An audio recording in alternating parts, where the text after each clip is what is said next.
Perth 2020. Society is in ruins and a virus runs rampant among the world's humble citizens. They are lost. In these dark times, three wayward nerds cross paths at the House of India and realize they are destined to be friends.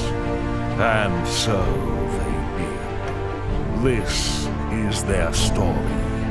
The story of the Side Quest.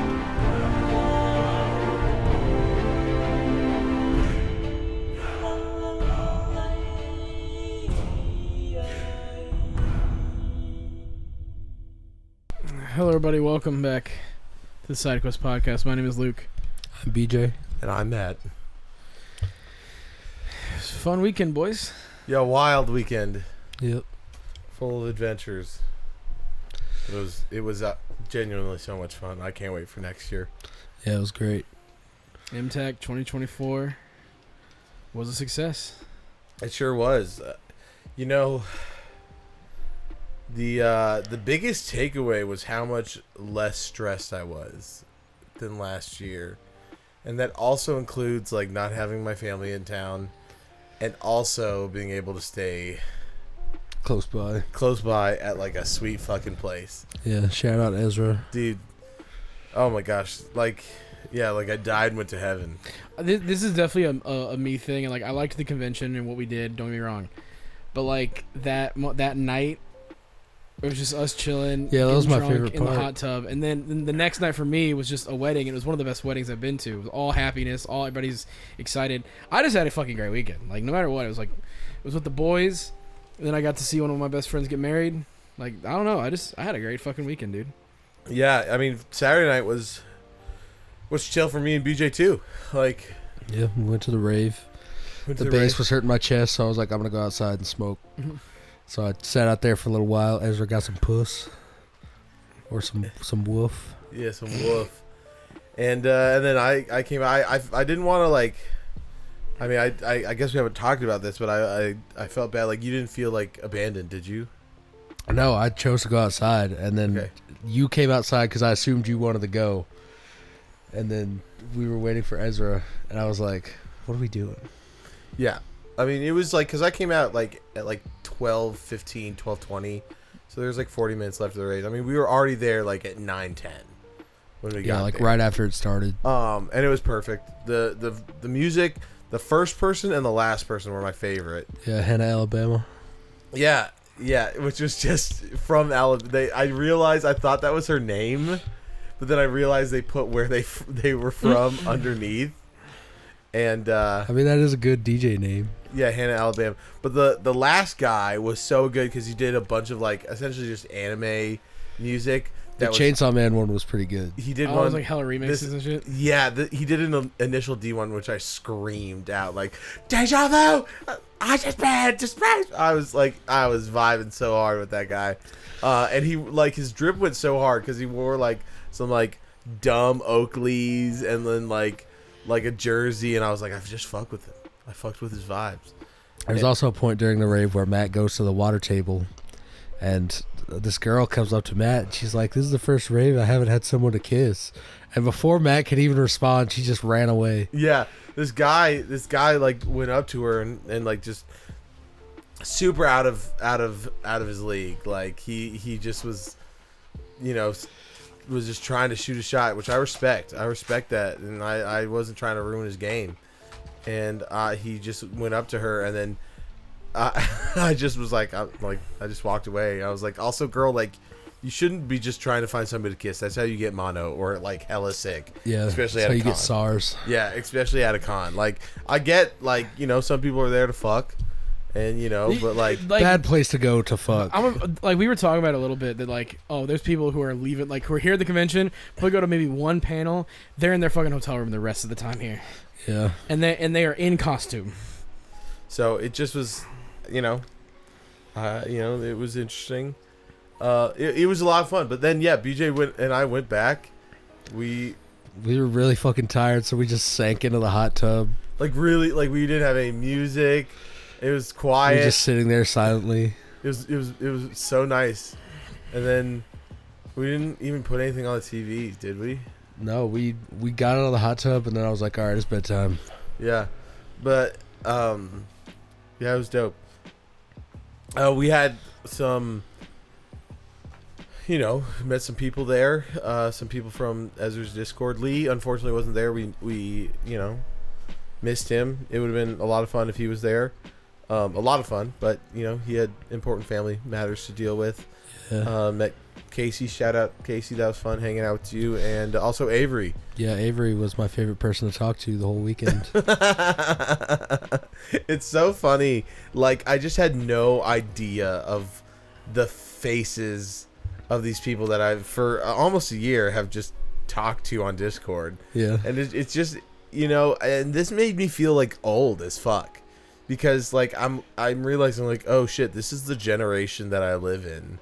Where, like, you just, like, hear people online, and then you hang out and form friendships online with people, and you never meet them face to face. And then when you do, it's odd.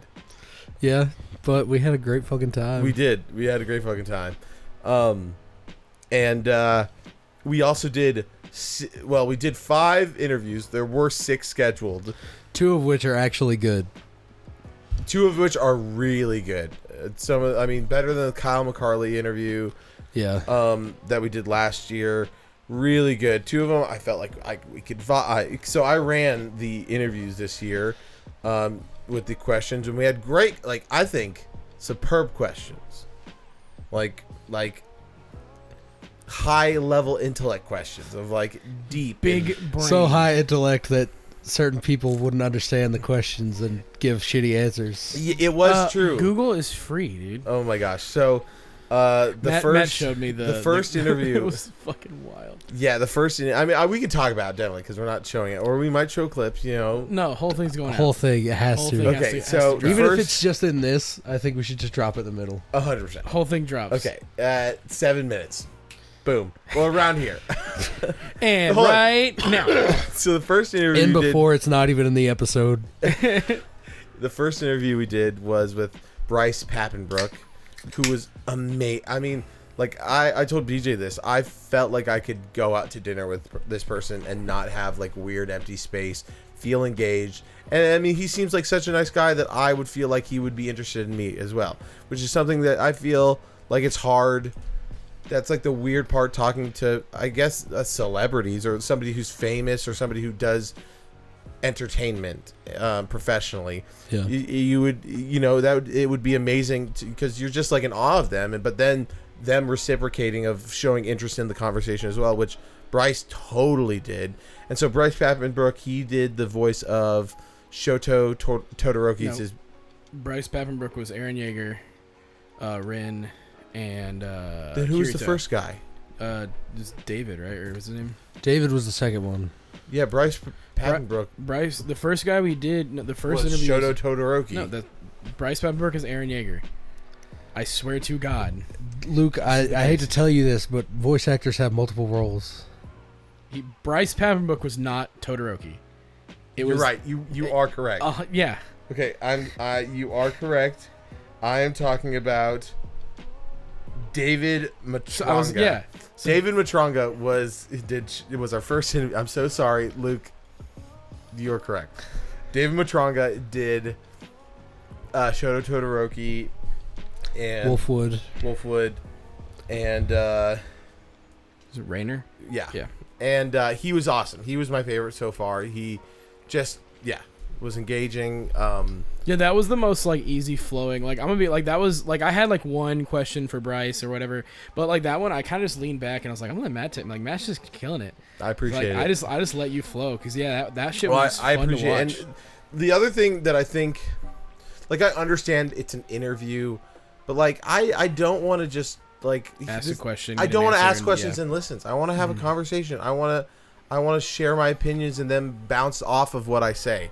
That's totally, I think, John's interview style is ask a question, let them just run, and then when they're done answering, ask another question. But I was like, I'm gonna interrupt this guy and be like, I totally agree with that because some of the best interviews I've ever seen have been on Create Unknown, where it's an actual conversation. yes, and so I felt With David, I felt totally comfortable. Even though it was the first interview, I was like, I'm going to interrupt. I mean, the first day there was an air of like, yeah, that's fine to do that. Yeah. Like, they're cool to just talk. Yeah. I mean, that's why that me and BJ have talked about. I think we mentioned it with you as well, that if we ever get like high profile guests, I just want it to be the podcast format of like sit down, chill, have a beer, like let's just talk, like not. And also, it's better just to talk about stuff that they're not like outside of their profession. Like, let's talk about like, have you been playing Baldur's Gate? Like, what's your experience? Like, let's talk about stuff that we can mutually add into. Yeah, not connect on.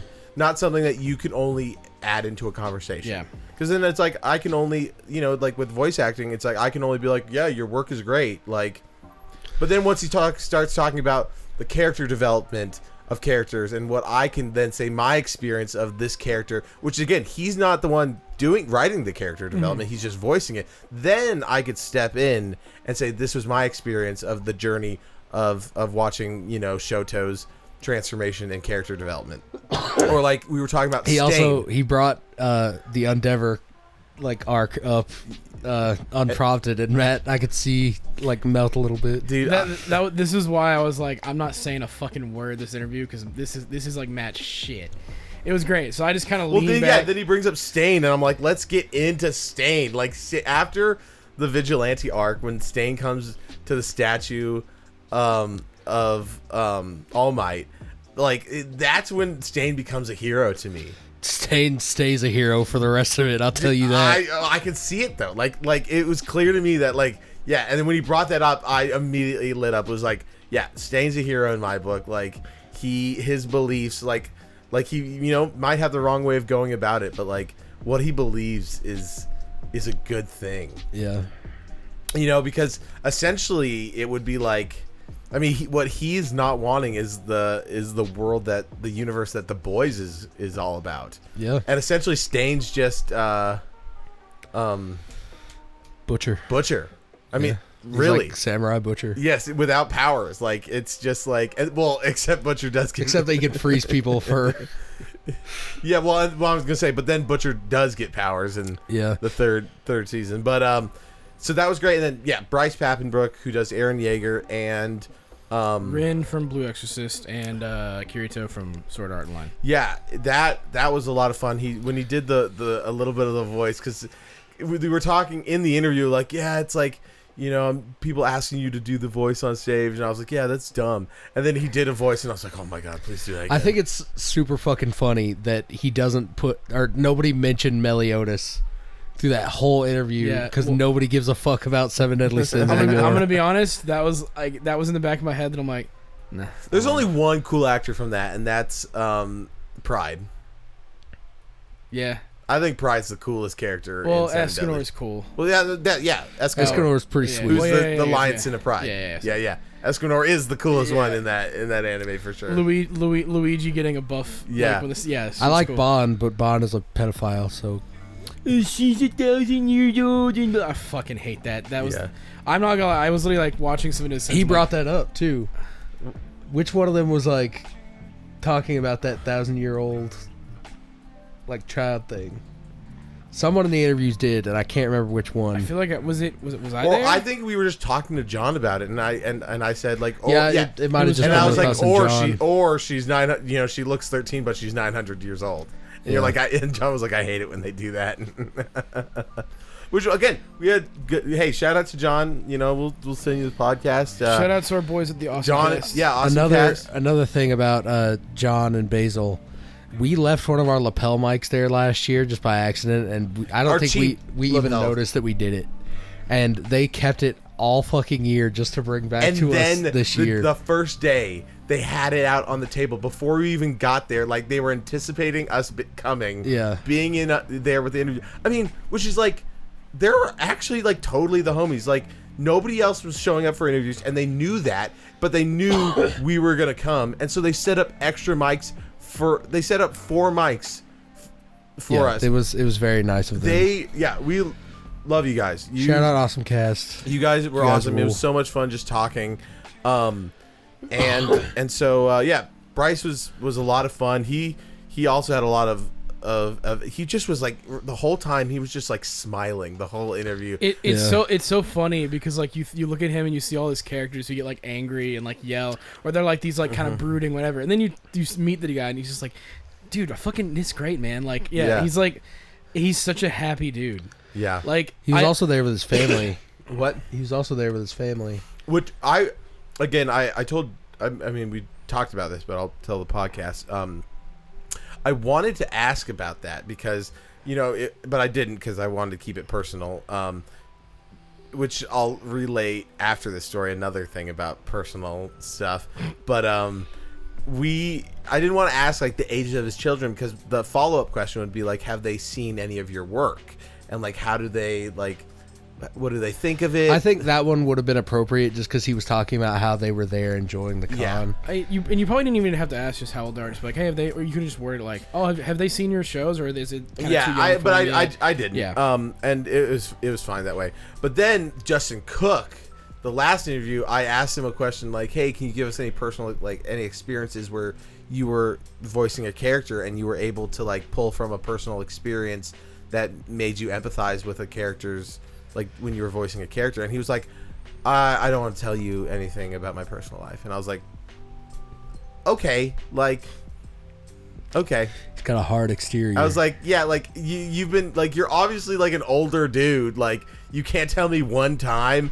And then like, even though I asked that same question to like Bryce, and he was like, yeah, like one time when like I think about my dog. I was thinking about I was like, that's a great answer. Like you don't have to go. That's what prompted them to do the voice too. I was like, you didn't have to tell me something about like when your ex-wife cheated on you. I don't need to know about when you were cheated on. Yeah, like drawing from that. Just tell me like, oh, somebody ate my pudding once, and then that pissed me off. Yeah, like just do that. Like I mean, like to me though, like I could if I was voice acting, I would so much of it I'd be just pulled from like emotions due to my dad's death, and I'm not like ashamed to talk about that. So I was thinking there's got to be something that like they can share, but then Justin Cook's like, I don't want to tell you anything. And I was like, okay, dude. Like I respect that, but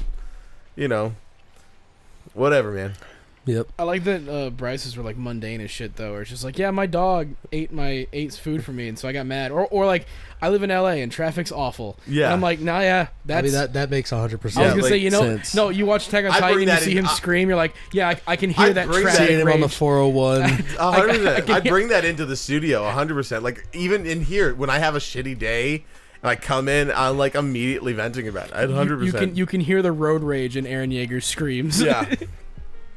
So the day one interviews were amazing and perfect, and then the day two interviews happened. So we missed out. So we were like, we just got a slow start in the morning because we were all. So I wasn't here for this because Yeah. I had a wedding to prepare for, then go to and whatnot. So I missed out on Saturday. So all this stuff will be new for me. So like in the morning, I got up at like 9:30. I went downstairs. I saw that Snapchat you sent of the outside with I the made eggs and breakfast and like, with a cigarette and some then weed on the table. And and I smoked some weed. It was like, it was glorious. It was immaculate. Yeah, I had some like. Was playing some like Sturgill Simpson on the phone and then I went to some jazz, and it was just a wonderful morning. And then Ezra it's just a great place to exist. No yeah, matter what the fuck you're doing. Yeah, for sure. But like I like knew that I wanted to get the vibes like even better, so that's why I was like I made just great breakfast, had a cig, smoked some weed, had orange juice and a beer. I was living it up. And then, so we got going kind of later, and so we just wanted to hang out. And the funny thing is, we wanted to skip an interview, so we said we weren't going to show up to it. Turns out, one of the interviews we wanted to do, we missed out, and then the other person that we didn't want to interview came later. Yep. So it just didn't work out in our favor. To be did fair, you want to interview we have a lot of stories, and it's for good. It was for the best. Ultimately, yeah, but it was so we'll just talk about it. Let's just talk. Let's be honest. This is an open conversation. Anything's on the table. Yeah, and so what was her name again? Tiana Camacho. So she shows up late, like an hour late to the interviews. that's why the other person came early, an hour early, because they were like, nobody's here, and he was like, I can. So it was Sungwon Cho showed up early. Pro ZD on YouTube and stuff. If you want to check his shit out. John said that interview wasn't like groundbreaking, but I also think that might be because John's interviewed him before, so he's already asked him everything he wants to ask him. But yeah, you want to set the stage? BJ, you're really good at setting the stage. You're really good at painting a picture. So drink some beer. I like being kind of behind the camera on a lot of these things. So for most of the weekend, I was just setting up angles and doing all that shit. You did a great job. Thank you. But I set up my little camera, and Luke wasn't there on Saturday, so I was like, okay, well, there's going to be an empty chair. I'll just sit there. Mm-hmm. And she comes in. She's like, hey, what's up, guys? Matt sees her boots and gives her a compliment. He's like, oh, I really like your boots. They were like platform demonias. And yeah, they were sick. And just open up with a compliment. Yeah, it was a nice way to start off. But then it got worse. Tell them what happened. Okay. So we get through the interview, and it just was like it was surreal. That would be like a good word to describe, because after the interview, BJ was like, did you notice her getting more and more intense and angry? And I was like, I didn't even notice that. It's like, it's the whole thing about like a crab, like an animal in water doesn't really realize it's boiling until it's too late, because the temperature's like gradually, yeah. And that's how it was, because by the time this the biggest, most uncomfortable part happened, I didn't realize that we had gotten to that point. And so, yeah, she just got more and more animated and like intense about stuff, and asking her good questions, and I would say, not too probing, and and then she looks over and she sees John's wife made some like gift baskets or gift like packages, like goodie bags, and they were just like Easter eggs with candy in them, and then they had like a lanyard, and then we had our sticker, and so she looks over and she goes like, are those goodie bags? And John's like, yeah. And she's like, can I go grab one? And he said, sure. So at that point, you get a signal that the interview is over, because she stands up from the table, goes and grabs it. Yeah. And so then I'm like, okay. But I'm waiting for John, because John's leading it. He's the one who's opening and closing the interviews. Yeah. I'm just waiting on him to say like, well, thank you so much. Blah, blah, blah, blah, blah. And he doesn't do that. He doesn't do that. And so she comes over and she's opening it up. She opens it up and it's a Snickers, and she gets really excited about the Snickers, and she's like, "I love Snickers." She got loud, or she was like, "Oh my gosh!" Or like, "Oh," like yeah. I saw, full disclosure, I saw the video afterward. Like as I came today, Matt showed me, and he like moved it to the part. It was after like the first 15 minutes of us hanging out. I was like, I need you to see this. Yeah, and it like there was multiple have context. There's multiple times where I'm like, I can't fuck, and I'm just absolutely scrolling on like Reddit or something. Well, I'm glad that you had some way to disconnect from that situation, because we fucking did. And so then she opens and like we're like, and then we just make like side comments like, oh, Snickers, Well, left Twix or right Twix. You're not you when you're hungry. Like, hearing BJ try to salvage it by going like, well, okay, which Twix, left or right? And she's like, why would you ask me that? And I'm like, oh my gosh. And she's like, left, of course, I'm a leftist. And I was like, John said I'm a leftist. Oh, and then Tiana was like, yeah, totally, me too. And I was like, okay. It's a fucking candy. Yeah. It is a goddamn Twix bar. Yeah. And so then she opens the next egg. There's 3 in total, didn't it? And it was a milky. Generally, how it went was she opens a candy, goes, "Oh, this candy," and then I love this candy. Eats it for 5 minutes. And so this then bite-sized Snickers, and then it goes on to the next one. Oh, Twix, and then I was like, "Oh, maybe I'll try to slide a joke in there." Even worse. So when we watched it, I turned, because the audio, we didn't have our nice mic on the thing, but I could still pick up the audio of her going. I literally could still hear that because it's dead silent. And So now I will say that one, if we do we do put it out, edit out the sound of her eating, or we could just leave it. No. You said nothing, or I'm either editing the whole candy thing out, or keeping it in. Well, no, for the Here's what I noise of think the we should do. listeners. In the main MTAC video, we should just have the part where she goes, No, and then release the interview as a separate video. no, that's fucked. That's just mean. So then she gets the last one, which is Twix, and she's like, "Oh my gosh, I No, love it was Twix." Milky Way was the last one. Twix was in the middle. Nope, we just watched it. It was the other way around. Well, fuck me. Yeah, Fuck all Yeah. BJ, I guess. but then she's like, "I love Twix. How did you know?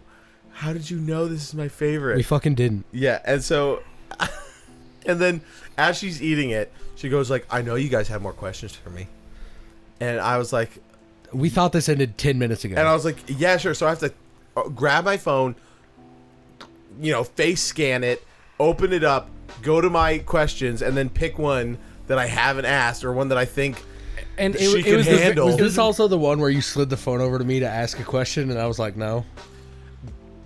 I think I did that earlier in the interview because it was just going so weird. Or maybe it was after because it was like 15 minutes, 5 minutes of eating, and then 10 more minutes. The one he asked was about it was like the cultures of Oh, characters. yes. And then I said like, how do you navigate voice acting a character who's from a culture that's different than your own? A good question. and her response was, fuck. and I quote, "Google's free, dude." Yeah. Like, Google isn't going to help you connect to a different cultural background. Like, oh my god, I was thinking I might have to like bleep this out. This Bleep is at it. 20. Okay, like if I was in Japan and I was a voice actor and I had to voice act an African American I'm African American for a thing, and I look up like, what do black people like? Like, It's not going to go well. it's not gonna fucking go well. Like, you're just gonna see like, and then you're gonna get into like, you're gonna be like, oh well, 15% of the population commits Oh my God. you're gonna get some really like, fucked like, up. that's Yeah. what I'm saying. Like, you're not gonna understand the culture. You're just gonna see like watermelon, fried chicken, like that's what you would get, and it's like that's not at all. Yeah, like that's what I'm saying. Like you would see surface level shit that is not at all indicative of the culture, the actual culture of a Like people. that's the vibe of like, you read the headline but 27 don't. minutes. I'm gonna need to make like- sure I fucking bleep that shit. That's the same vibe as like, oh, I read the headline, but didn't read the article. I think if you bleep it, that might make it worse. Yeah.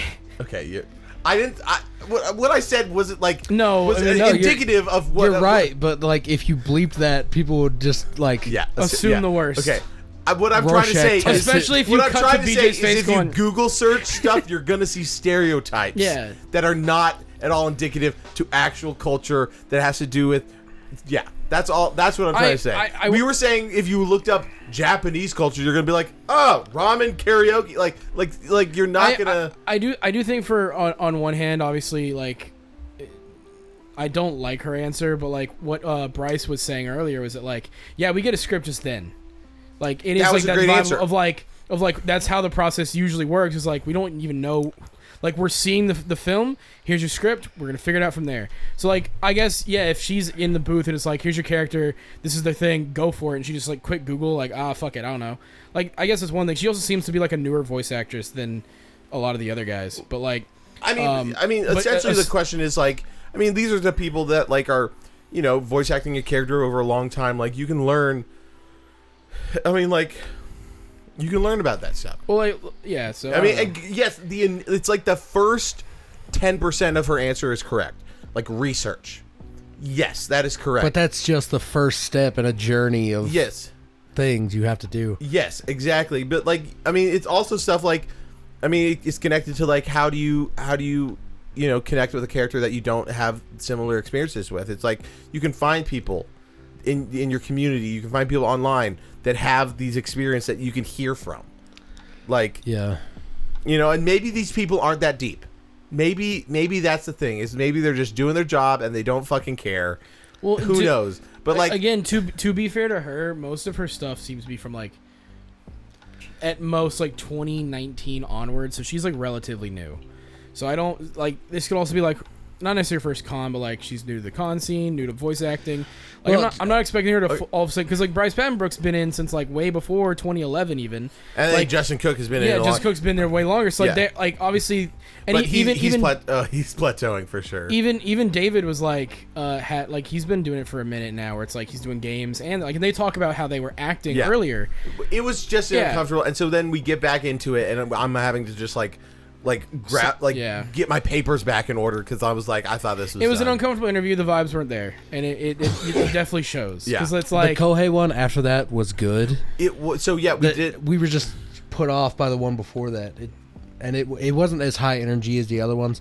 I did like. how did you? I do want to ask, how did you Kohei. change the stuff? Because obviously he's not a voice actor. Dude, I fucking killed it. I was so goddamn proud of myself. I killed it. Because I didn't do any of the questions before. And so John introduced, because then John also didn't know what to ask him. And I was like, so he just threw it all to me after, what have you been doing lately? Because John's first question is like, what can you talk about of recent project? So he said the same thing of like, anything new that you've been doing this past year. And so he just talks about he's been doing conventions and like he's a Japanese music ambassador, like. And so then I was like, I think the question I said was like music being like a very emotionally creative process, writing music. Like, is there any like emotions that you really like to draw from? Like, because like this is what my thought was with hanging out with Kevin and Tyler. Like, they loved breakup songs. They both would say like after a breakup they write their best songs, and I was like, that's a great like, because you pull like when you're pulling from a harsh emotion. yes, like it hits harder. Yeah, exactly. So I asked The that. next Grindstone album was going to be crazy. Yeah. So, just like I asked him that. The other one was I think I said like he said he loved to travel, and I said, what, like when you travel, like has there been a cultural music that you've really enjoyed that you didn't expect to? And he said African, and I was like, that's a great fucking answer. Like, He also, I just have to say this because it was the funniest thing I said all weekend. But after he came into the interview wearing a Raiders hat and a Tupac shirt, and when he left, I'm sorry for this, but I said straight out of a Compton. it was it was, and But he was a chill dude. He liked talking about the crossover of cultures that happens in music, yeah. which was my favorite part of the interview. Yeah, for and sure. then I was able to draw from like I asked like, or just not even ask, because this was at the point I was like, I'm not gonna ask questions, I'm just gonna just try to have a conversation at this point. And there definitely was a little bit of a language barrier, but he, for the most part, understood everything I said. I mean, chill dude. Took him a minute to respond sometimes, but Yeah. I think that he might not be used to being interviewed. For sure. So I just kind of started the conversation like, hey, it's like I've been really enjoying how much Japanese music has been in American culture lately. I said like, I think city pop has become really popular these days, and also going I mentioned like Baby Metal just toured in Nashville, which is awesome. And then you said I was like, the reverse is also true with all the punk influence in Japanese music right now. yeah, and I just Like love One it. OK And Rock we just and were all talking about like the exchange of music. It's so interesting too, like what you just said of like how in all the industries of the music, like every culture kind of gravitates towards something, right? Like obviously Japanese has city pop and like they have like things that are uniquely theirs, but for whatever reason Japan grabbed like punk rock and hard rock and like held on tight. Like well, at least right now, there's a big thing in Japan where it's like fuck the system among the youth, and obviously, if they're gonna do that, the music's gonna evolve into like pop punk essentially. Uh-huh. But like even then, like you look at like how many like anime openings that we've listened to, and granted, anime openings are picked specifically for various reasons, but like a lot of those bands are rock bands. Like like it is a thing. Like yes, you have your pop artists and like other stuff, but like you look at like how big a band like One OK Rock is, or like Overworld, or any of these other ones where it's like shit, these guys are like the top of their game, highest shit, and they're just like rock bands. Yeah. And then you go to anywhere else in the world, it's like the top people are gonna be like I feel like you got like UK drill rap, and then you've got like singer songwriter shit over here. You go to obviously the US, and it's like it's the most like, oh, you've got Drake at number 1 this week. Now it's Taylor Swift. Oh, we got DJ Khaled with like 3 featured artists.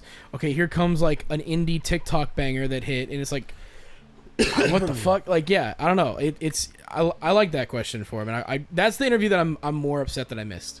That one would have been really fun to see. I was like, It went really well. It went really like, I mean, I don't think we could see that at the time because the previous interview just kind of fucked our day up. no, it went really well, and yeah, like I kind of was surprised at like how much we killed it. You know, going in, I was like, this is gonna be really bad. I'm not gonna have anything to ask him, and you know, I hope. And then we roll with it, and it was really good. And then yeah, the last day we had Justin Cook. And that was okay. It was a lot faster. Yeah, I mean, he is an older guy. He seems like he likes to keep his shit private, obviously. So like because the other ones like Bryce and Bryce and David were very like, were like 30 minutes. Yeah, they went 30. on. Yeah, and I would ask these great questions, and then.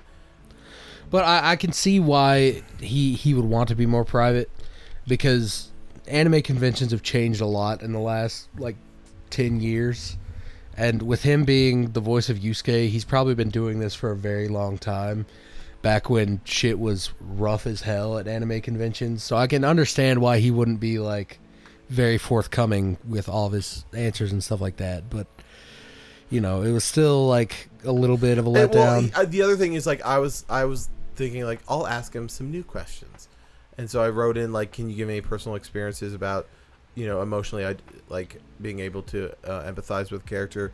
And then the other one I said was like, as we like grow and change with the world around us and get older, like what is something that you've gotten better at or been practicing this past year, which is a good question. Like that, you know, Really good question. yeah, like we're all working on ourselves, like, you know. And then he was like, patience, which is fine, but he just left it at that. And I was like, I wonder if I asked any of the other people, they would have been like, I love that. This is something that I've been going through. Well, I wonder, it gives me because it also just like, it's outside of anime. It's to put it to what BJ was saying is like, for everybody else, this might have been like, oh, these questions are fucking great. He's been doing this for so long. How many of these has he technically heard just another variation of that same question? Because he's been doing it since Yu Yu Hakusho. Yeah. Where it's like, how many other like, oh, I'm new not blog mad spot, about the Justin Cook interview. Yeah. I just was like, I tried some new questions and they just didn't They land just- for this they It one. just just wasn't the right audience for it. yeah, Yeah. it just didn't pan out. So I think next year I want to, obviously once we get the guests like listed out, let's get like a handful of questions and hit, and like, so that way we can have like, well, here's the ones we want. Like I think what we did like last year, like here's the for sure we want these answered, and here's like a bed of other questions just in case, like, oh, it's you know, we ran out. Here's a handful. These can be ones that are still good, but like for sure, whatever. But like these, it's like these well, three. The ones we want I answered, did, yeah. I had pulled from our previous list, and I looked and I said, okay, and then I essentially was like, I had help with ChatGPT rewording it, but I did the base of the question. I was like, and they just reworded it really nicely, just because I wanted it to, you know, my thought was just like, I want, you know, the same thing, like that's a great question, which we got a bunch of times, but just ask a question in a way that made people go, wow, like that's a good question. Yeah, it's always good when you make them think a little bit. Yeah. But show them the posters you got. Yeah. Can't show mine because I didn't bring them, but Yeah, Luke got all the Devil May Cry guns. I got, which now I have. We Rebellion. we did a little photo shoot with those. Akira. That Akira poster's sick as fuck. Yeah, we did a little photo shoot with that one. I bought something from Taylor, recycled a can. Go check out her shit. It was a power portrait like that I've been asked. I asked her about like, I think like a year ago, whenever Chainsaw Man was coming out. I think when like it was airing. Mm-hmm. And then I bought some Borderline. Oh, This is that real good shit. yeah, baby. What y'all know about that? What y'all know about that shit? Let me grab the bottom. Fuck yeah, dude! That Hell put yeah, that one dude. next to the fucking Star Wars poster. What we really need is a Fifth Element poster. Dude, what did Ezra say in the car that made me gasp? It was shit. Oh, multipass. Yeah, multipass. Because we went into the convention and I was just like, I just said some like bullshit to let me park in the thing. Yeah. And I just said some bullshit and then he was like multipass and I was like, dude, you can't just get away with making Fifth Element Yeah. references without a fucking Me help. reaction. But yeah, I bought some posters that I'm probably only hanging up like one of them, if I'm gonna be honest. Yeah, well, Luke got a lot of porn posters. Yeah. Did you get any of those saucy ones? No, the sauciest one was Tifa in a dress, and Clothed. it's still clothed. I didn't get you. Apparently, she had like porn prints, but I was like, I'm not buying those. But I bought a couple Final Fantasy ones from the artist. I can never pronounce her name right, but it's Sakimi-chan, I think. And I bought a Cloud one, a Tifa one, and then Tifa in the date dress. And that one's the like sauciest one, but it's still fully clothed. And then I got There were a bunch of great figures, but they're all just so overpriced. At dude, cons. the fucking Some of those model kits were pretty well priced, though. Yeah. all those I wanted to see the price on that Rex on the Metal Gear. those Yeah. Final Fantasy ones. I was like, damn, I wish they would. Because did you see the Kingdom Hearts ones there too? I saw those. Dude, I'm not gonna lie. That Cloud and Jesse one, I was like, God, if that wasn't $400. I was looking for the same brand as the two My Hero figures that I have. the Age of Heroes ones. Is that what the brand I think is? well, it's Bandai. It's Band Presto's the company. I think that's just their small imprint because they just do. They'll always like make a I want collection an of them. Endeavor, and I want an All Might, and I'm done. I'm I don't pretty. need any more. Yeah, they should have it. I think they did. because one for having those. We could find those at the mall. Azawa and Mirio. You could probably find those on just eBay pretty easily. You just type in like whatever, because it's usually whatever the thing says on the box. So like if it's the Age of Heroes ones, which I know you're, I'm pretty sure The first Mir- Age of Heroes Endeavor is pretty trash, though. He's just standing there. yeah. Oh yeah, like with Yeah. his hands crossed, he looks angry. Look at Yeah, the No, whatever. I need like When you get the box, look at what's on the box, and that's like the run they did, and that'll be what you want. There's some really good Endeavor ones. There's one where he's like going crazy with like the fire everywhere. Here's one for 2250 where he's about to do the Prominence Bird and kill the Nomu. that's pretty dope. Hear me out. I kind of just want one of like young Endeavor, like without the flames on the head and the flame mustache. Give me his handsome face. Just standard Endeavor. Yeah, yeah. Because he looks a little silly when he has his flame mustache. They might. I mean, they might do that. To me. They actually do a lot of casual outfit statues for characters. This was pretty dope. Honestly, I kind of like those ones better because like I bought a. It was the same one, the same company or like the same That one's brand. $88 though. Yeah, but it's cool. I bought one. I still have it with the Android 18 statue I have, where she's just in normal clothes but just standing there, and I was like, oh, this is cool. It's the same one that I gave you for that Nami statue. But This is a dope All Might one. Yeah, I remember when that one came out. There's like 5 different versions of all of his outfits. Check this one out, though. Vigilante. Dark Deku. there's one that's at Barnes & Noble. It's way too expensive, but it's like it's his outfit, but like really fucked up, and it's got the green lightning behind him with Black Whip, and I'm like, holy fuck, dude. Dude, the new Deku form from the last like 5 chapters of the manga is pretty hard. Fuck. Let me see. Oh, this is another one I found. It's just the Vigilante arc All Might. But so I was hoping to find some of those because those are the two ones I want to add. I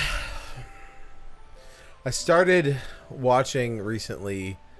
Anyways, MTAC was really good. It was really fucking good. We had a great time with Ezra, Avery, Casey. The house we stayed at was amazing. You know, Ezra was a great host, and so thank you. That like just made everything so easy and relaxed, when otherwise I feel like I would have been even more drained, even though I ended up being just fucking so drained. That's scary as hell. I call it Overlay Deku. So but I started watching the Witcher series again.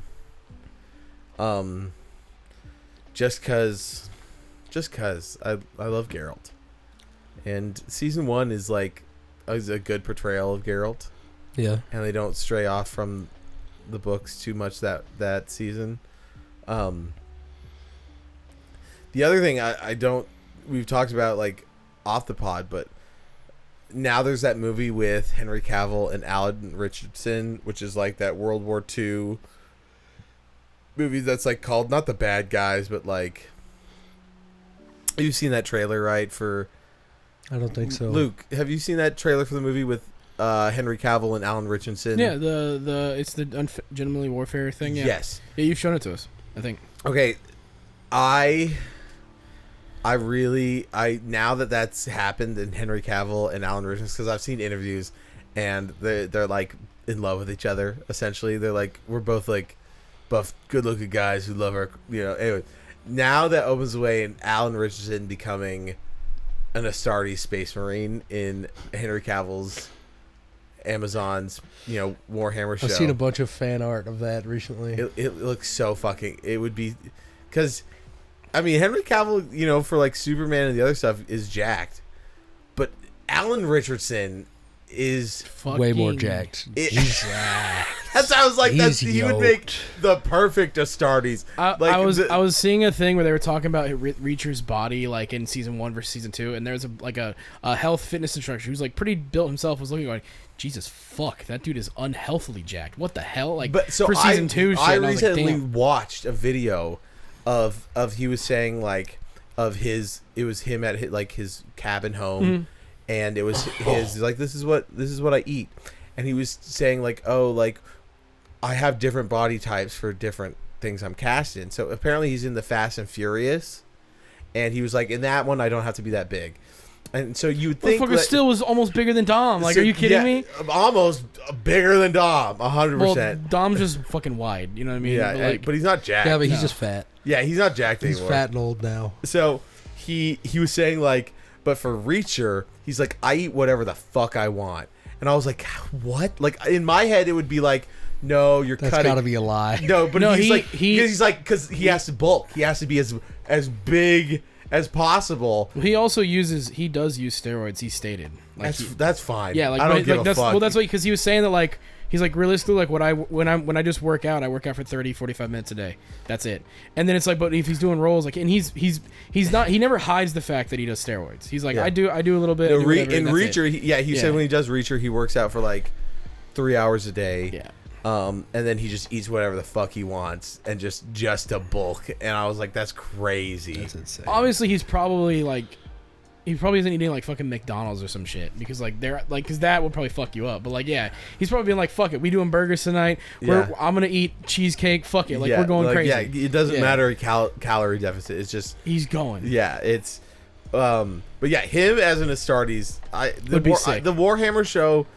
I mean, I'm other than fuck Amazon from doing ads now, they're doing Fallout, which is dope. If they do, when this Warhammer show comes out, it's gonna be dope. I'm liking these crossovers. It just worries me if they're done well. But it seems at least with the Warhammer show, that the showrunners, including Henry Cavill, are care about Warhammer and are writing things that are lore accurate and wanting to make it dope. See the interviews where anytime they ask him a Warhammer question, he'll go from kind of sitting comfortably to he leans out. Yeah, he gets the gamer stance. Yeah, and I forget which one. I saw one interview where he was with somebody and he was I'm trying to build an army. And you see the other guy be oh fuck. You see something switch in Henry Cavill's mind where he goes, oh, what army are you building? And oh you my see god, his other cast member just being oh fuck, here we go. Yeah. And they just tunnel visions on this conversation. Focuses in on the guy on the one conversation of oh yeah, blah blah blah.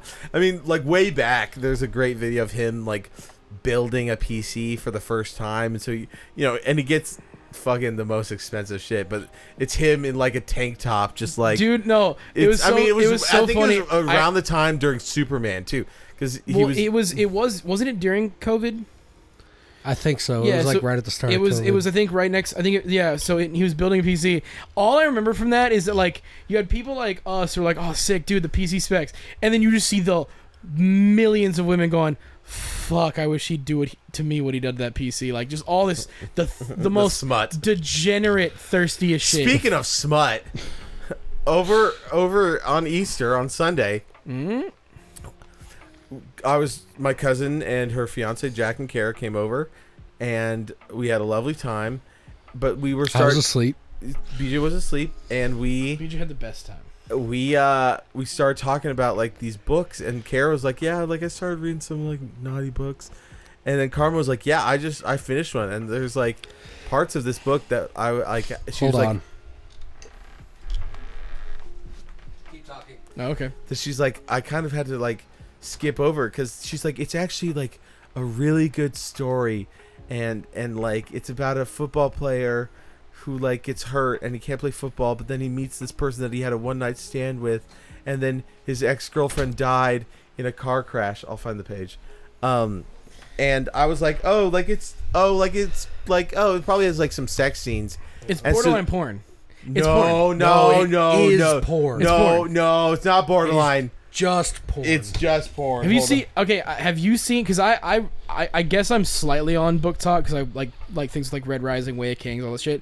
Have you seen the argument now where there are people who are just outright calling women who read these books gooners? Yes, that's Yeah. me. Yeah. Female gooners. Yeah. If you're a woman that's read a book in the last year, you're just reading porn, and you should feel ashamed of yourself. And here's the thing: the way that I've come to it is that if you just read it because whatever, who gives a shit, whatever. But if your response to any book recommendation or any like, oh, I'm reading this series, and your response is, how spicy does it get? Then you have a problem. Because then you're not like, if that's your main criteria for this, if I can't get into it. It's also like, I've seen plenty of TikToks now that are like, when a real man says a line from the book to the woman, and she's like trying to get out of the door and calling the police and all this shit. Dude, no, there was one TikTok. I think I right, sent it to you. But this? it was this So lady. this- She was like, she was literally like, my boyfriend saying, "Would you want me to do any of the stuff that those guys do to you?" She goes, "Oh fuck no! I'd call the police on you in an instant." And it's like, It's oh so fuck. fucking backwards. I don't understand women. I don't know what they want. I hate them. They don't know what they want either. Okay, so I'm gonna read you two passages. So this is from The Beauty and the Baller. This one might have to be censored. This is also. Okay. If they could sell this goddamn bullshit at So Barnes here's and the Noble, back. Here's the back. It goes, 2 years ago, a quarterback fumbled a one-night stand. This time, he's holding on tight.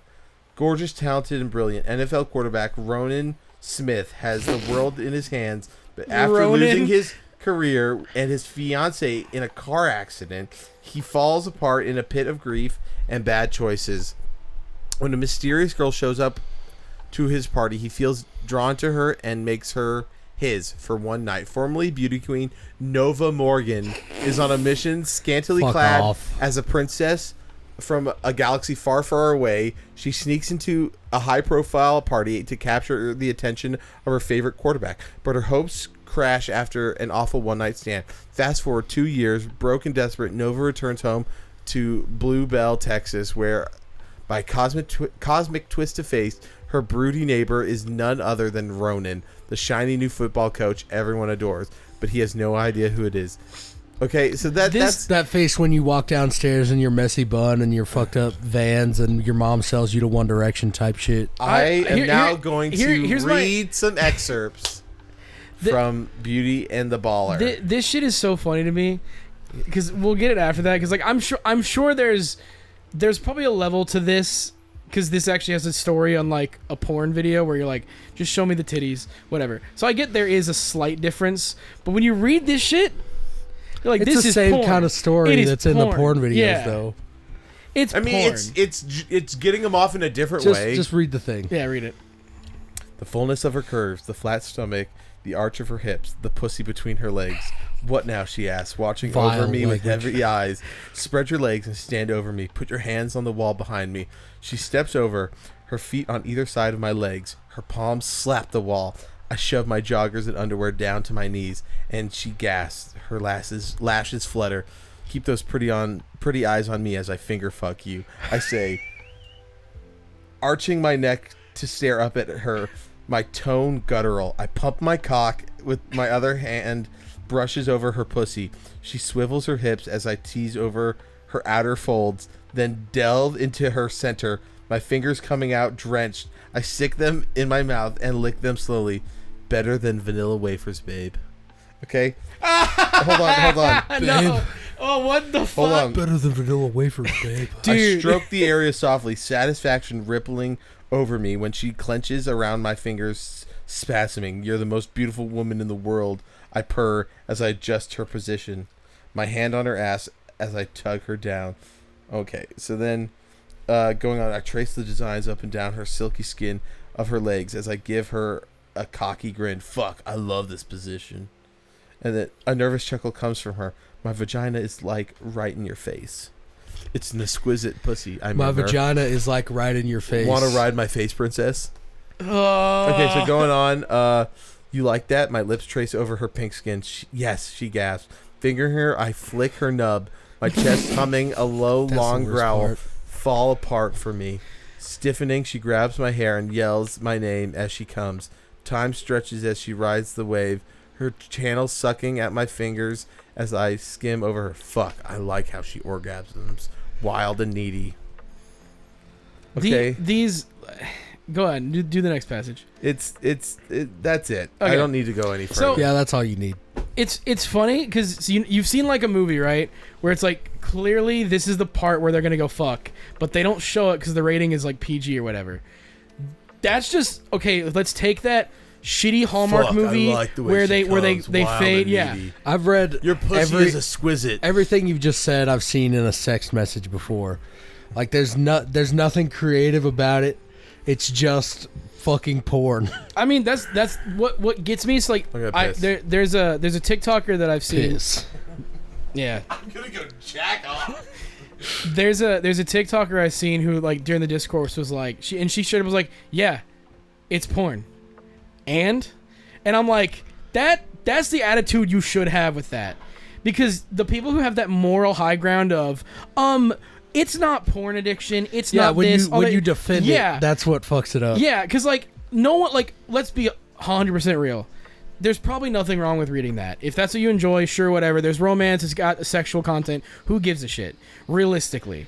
But it's when you try to put yourself on this moral high ground and say that actually I'm not a degenerate person. I'm not a female gooner. Yeah, like come on now.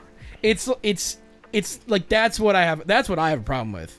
Because here's the thing, I've read like not that because sports books are stupid, but like I've read That's a sports book.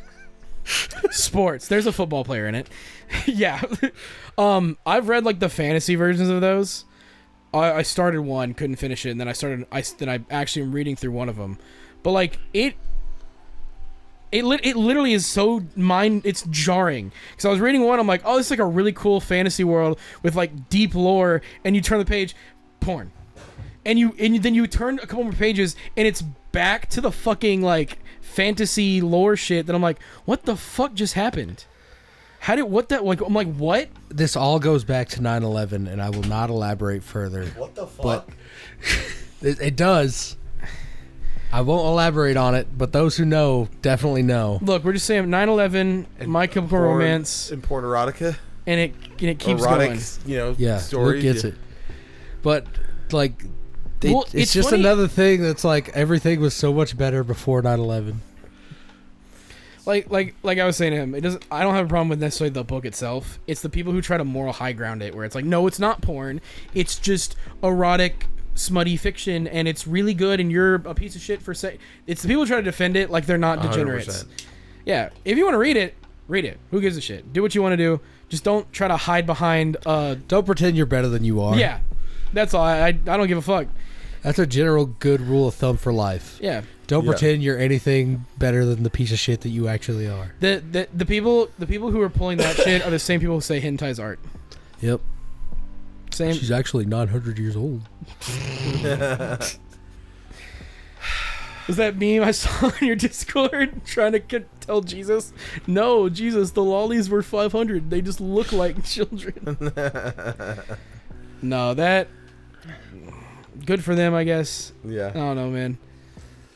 Dude, Carmen found that book at McKay's, and like she read the back and she was like, "Oh, this seems fun," and then started reading it and was like, "Oh shit."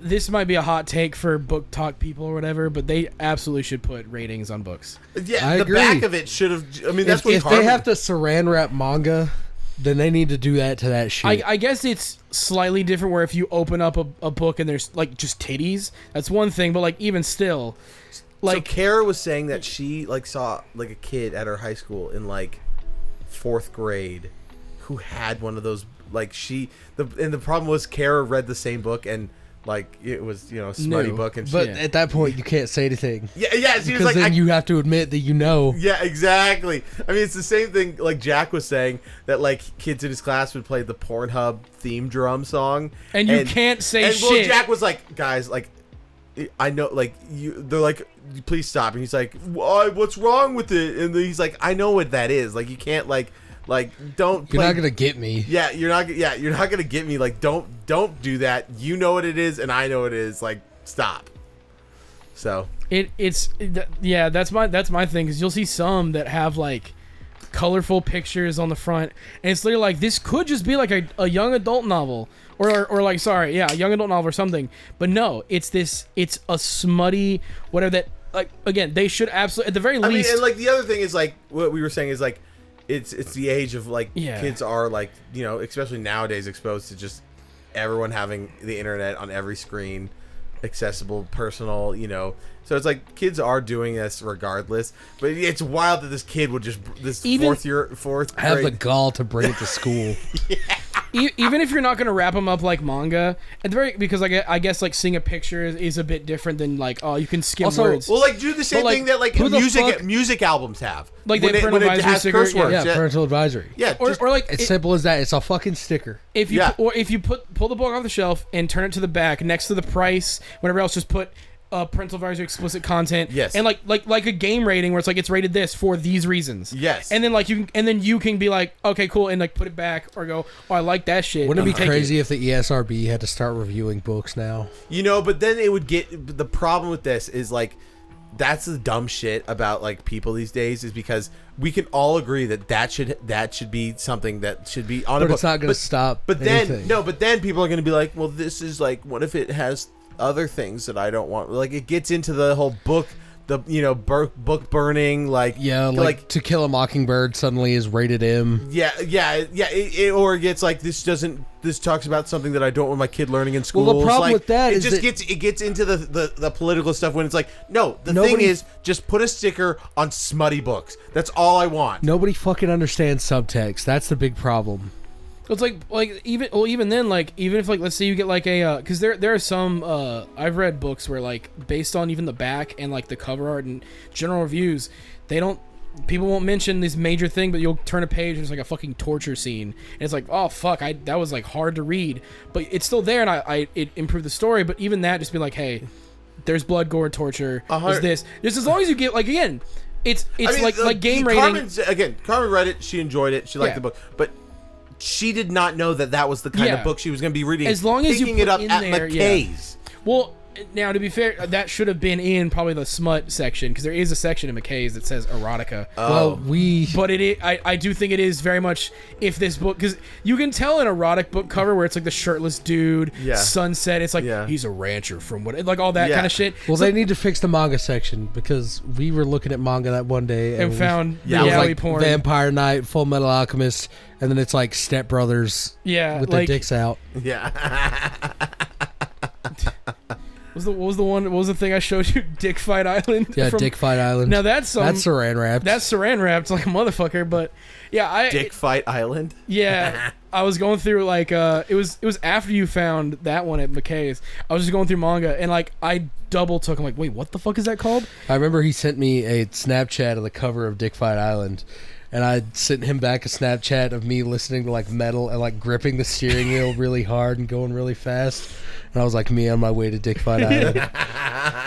No, but I agree. There should be like at least a thing where it's like, hey, this has smut in it. This has graphic violence. Like, just let people know, like, hey, this is just what's in the book. That's it. Yeah. And like, cause like. It doesn't even need to be like a nationally syndicated thing, but if Yeah. they just did it at bookstores and the library, it would be fine. Yeah, like that. Yeah, I'm not saying like it has to be like a national rating board like the ERSP or whatever else, but just Barnes and Noble should probably get in there and be like, all right, this has this in it. we're like put all the smutty romance fantasy books in one section, all the romance, especially with Beauty and the Baller, it's a play on Beauty and the Beast, and you're like, oh, maybe my daughter, she's into sports and she likes Disney. My daughter's like boyfriend is a football player. Yeah, like she's into sports and she likes Disney. Princess. It's like, what the fuck? I love the way she orgasms. I'm just imagining wild and needy. A little girl in a bell dress reading the book and being like, Bob, as I finger fuck her. Bob, what's a cock? That's my biggest problem with it all is that like my throbbing cock. Like kids are asking about, like I've seen comments like there were people who like there's someone lady who's talking about Percy Jackson and the Olympians, literally talking about this, and in a comment unprompted, not joking or satire, said, "Is there any spice in this book?" And the immediate comment is, "They're fucking 12." No. And it's like, why is that the first thing you ask when someone's like, "Hey, y'all should read this book. It's really great." Instead of being like, "Well, let me look up reviews or whatever," like, and immediately ask, "How's the porn?" How's the porn? Yeah. Like that shit. Like that's where like I was saying to BJ, that's where it becomes that porn addiction. Like you're a gooner when like I feel so bad for employees of the Scholastic Book Fair. Oh fuck! Imagine as like a 16-year-old going up to be like, "Hey, get out." Yeah. Just Nope. like no. Especially when there's like people that can be also like, because it's a book, you can just write stories about like 12-year-olds fucking. Yeah, it's Stephen King. Yeah, you get like That. and then I didn't you're know like, that no, was a it's thing. okay because they're all underage. You're like, don't write that shit. Yeah. Why do you think that book's so thick? That shit was wild to me because I didn't know that was a thing, and I read it and I was like, "I'm sorry, what?" Yeah, man, I'm glad they didn't force Finn Wolfhard to film that shit. Yeah, 100%. She helps them with their fears by fucking By fucking every single one of them in a train. like what? yeah. Can you imagine being the dude older who ends up getting with her later and be like, "Yeah, what was that? That was weird that one time you got just gangbanged by all of us." There's no way she's telling. In summation, God is dead and we killed him. Yeah. Yeah, anyway, don't smutty books are weird. Anyway, And MTAC is awesome. You should go. See us next year. y'all been Yeah, come find us. Get a sticker. All three of you. y'all been playing much else? Obviously, MTech was a busy weekend. Hell but it's- Divers and Dave the Diver. Two Yeah. divers. Just I've been playing divers. Dave the Hell Diver. That's a game. we Dave need. the Helldiver, That would be a hell of a crossover. the collaboration we needed, He kills the bugs and then he serves them up as sushi. dude. Amazing. I've been playing a little more Chrono Trigger, not much since MTech. You finished Nier last night? I finished Nier Replicant, and now it's Replicant, the remake game, or? not Replicant, Reincarnation. Okay. It's all something. Yeah, It has Just the like Final Fantasy. it has the best ending in the series objectively, as far as the emotions go. Humanity's kind of saved. Like they brought it back from just androids and robots, and even the androids and robots are fine again. So like it's all good.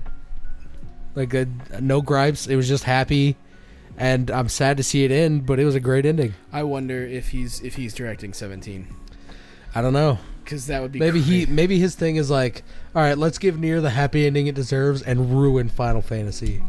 Well, he would make. Well, that's what's funny is like I feel like I could be wrong, but like going from like FF13 onwards, I feel like hasn't had a happy ending in any Final Fantasy game.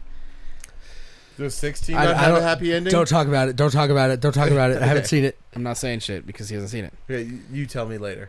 I'll tell you later. But Okay, cool.